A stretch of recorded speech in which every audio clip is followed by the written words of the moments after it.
Hello students, western political thought के व्याख्यान की श्रृंखला में मैं doctor Nidhi Yadav SPC government college Ajmer से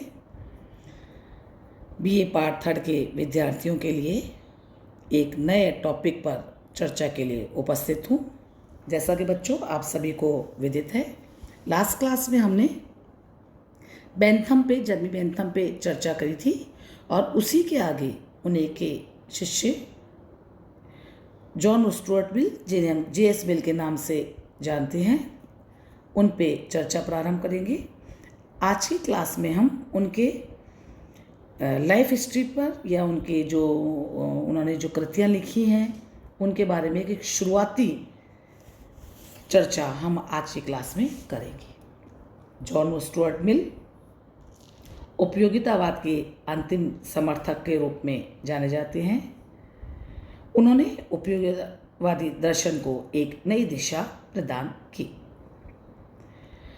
और उनका जो काल है या जो उनका जो कालखंड है वो 1806 से 1873 तक की ईसा पूर्व तक माना जाता है। और राजनीतिक दर्शन के विचारकों की श्रेणी के अंदर हम उनकी जो एक प्रसिद्ध पुस्तक है जिसके लिए वो जाने जाते हैं वह ऑन लिबर्टी, स्वतंत्रता पर निबंध है। और यही ऐसी पुस्तक है जिसमें उनके विचार और अभिव्यक्ति की स्वतंत्रता पर उन्होंने जो विचार दिए हैं उन्होंने उनको अद्वितीय पूरी दुनिया में और सम्मानीय बना दिया है। जॉन स्टुअर्ट मिल, जैसा कि हमने आपको पहले ही बताया, उपयोगितावाद के अंतिम समर्थक और व्यक्तिवाद के अग्रणी समर्थकों में से थे। मिल के बारे में excuse me, John Stuart Mill ने अपने जीवन में चिंतन और लेखन की उनकी पूरी परंपरा का निर्वाह किया। उनकी पुस्तकों का जो प्रकाशन है वो 1843 से उन्होंने लिखना प्रारंभ किया और अपनी मृत्यु 1873 तक वो अनेक वर्षों तक अनेक रचनाओं की रचनाएं उनके खाते में आती हैं। ऑन लिबर्टी के अतिरिक्त यूटिलिटेरियनिज्म पर और अपनी ऑटोबायोग्राफी पर, रिलीजन पर, अनेक लॉजिक पर उन्होंने अनेक पुस्तकें अपनी बताई हैं, जिसमें सिस्टम ऑफ लॉजिक उनकी सबसे प्रथम पुस्तक मानी जाती है। मिल के चिंतन को प्रभावित करने वाले व्यक्तित्व कौन से थे, कौन से विचारक थे, उस समय ऐसी कौन सी परिस्थितियां थी, उन पर आज हम चर्चा कर रहे हैं। मिल ने अपने राजनीतिक दर्शन की समस्त शिक्षा बेंथम से पाई थी। बेंथम उनके पिता के मित्र और उनके गुरु थे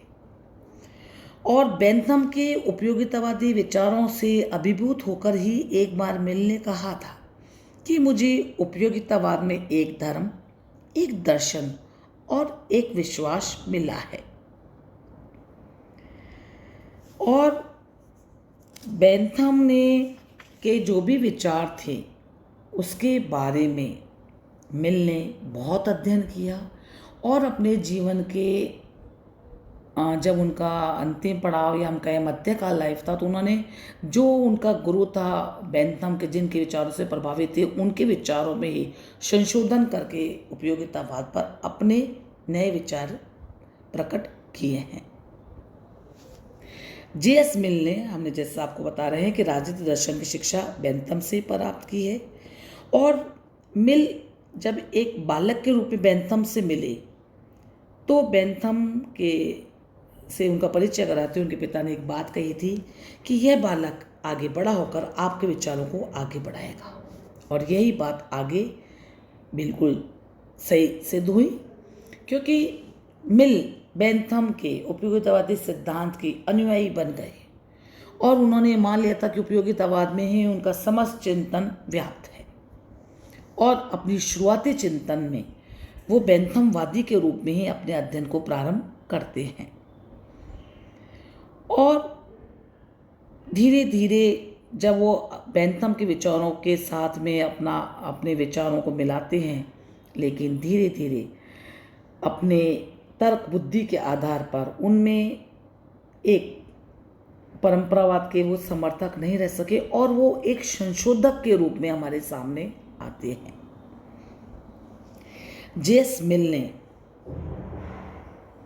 उपयोगितावाद को केवल भौतिकवादी सुखवाद का दर्शन मान करके नहीं रहना चाहते थे। उन्होंने उस पर अनेक तीव्र प्रहार किए और उन्होंने सिद्ध करने का प्रयास भी किया कि उपयोगितावाद केवल भौतिक सुखवाद ही नहीं है, बल्कि सुखों की कुछ उच्च कोटि भी होती है, जिस प्रकार दुखों की निम्न कोटि होती है। एक प्रमुख विद्वान मैक्सी के शब्दों में हम यह भी कह सकते हैं कि मिल की उपयोगितावाद की पुनः समीक्षा में बेंथम की धारणाओं का अंश बहुत कम रह गया था। यहाँ तक भी कहा जाता है कि बिल उपयोगितावाद की निंदा करने में या उसके में संपूर्ण उपयोगितावाद से बिल्कुल अलग स्थिति में चला गया। मिल ने अपनी पुस्तक यूटिलिटेरियनिज्म में उपयोगितावाद पे पूर्णतः संशोधित अपना विचार दर्शन प्रस्तुत किया है और यह उसके नव चिंतन का ही परिणाम है, जहां वे सुखों के गुणात्मक अंतर की विवेचना करता है। यह मिल बेंथम के विपरीत जाकर के कह रहा है या अपने गुरु के विपरीत जाकर के कह रहा है कि कुछ सुख दूसरे सुखों से श्रेष्ठ होते हैं, इसलिए कुछ विशिष्ट प्रकार के सुखों को इच्छा करना उचित है। यहाँ पे मिल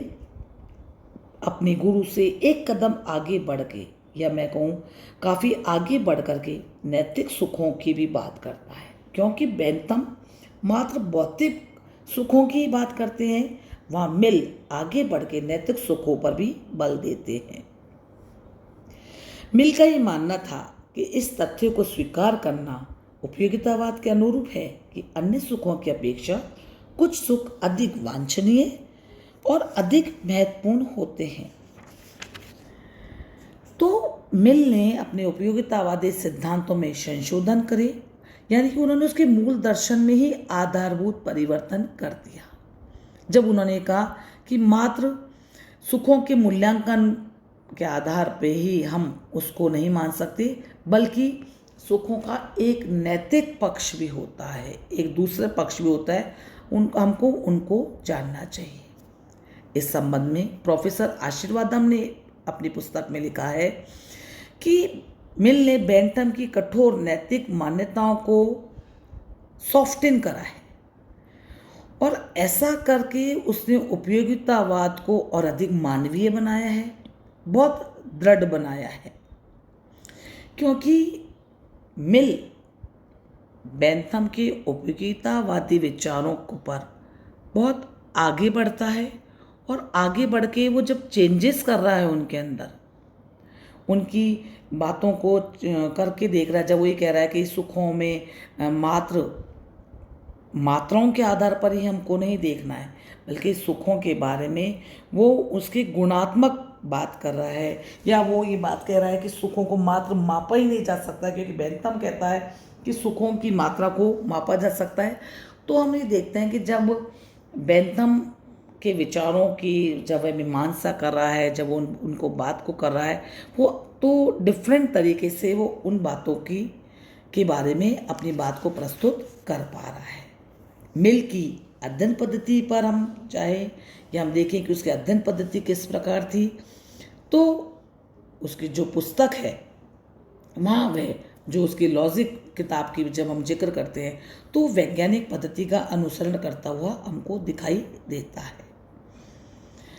मिल जैसे राजनीति शास्त्री है जो सामाजिक विज्ञान के अध्ययन के लिए भौतिक और ऐतिहासिक पद्धतियों के प्रयोग पर बल देता है।